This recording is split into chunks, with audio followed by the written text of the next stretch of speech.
Let's now check whether belt buckles will pass the 3-rule test. Let's go to Amazon and see whether this niche has products selling for at least $50 that have at least 50 4 and 5-star reviews. Okay, so we are now on the Amazon product listings page.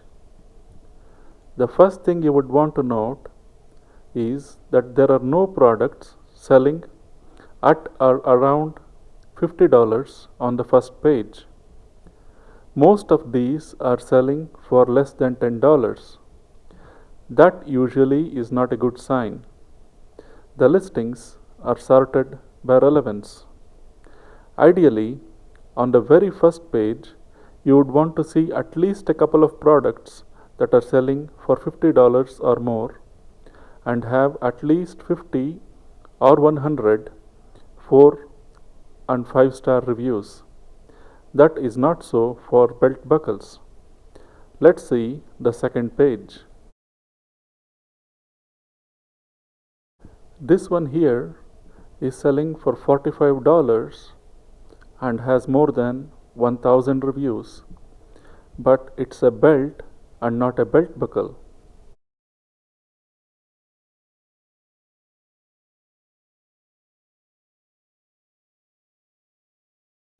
Things do not look very good on the second page either.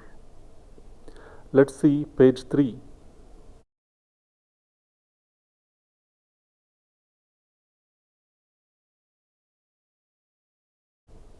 There's one here selling for more than $100, but it has no reviews and it's a belt and not a belt buckle.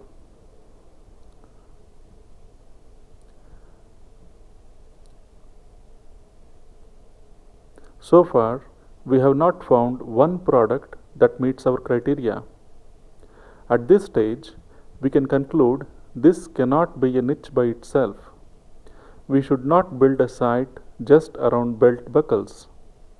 What that means is this can be part of a much bigger niche site, like a site around belts or men's accessories. We could build a site around men's accessories and include a section about belts for men in it. But you would not want to build a site exclusively around belt buckles. The products are priced way below the $50 mark we are looking at.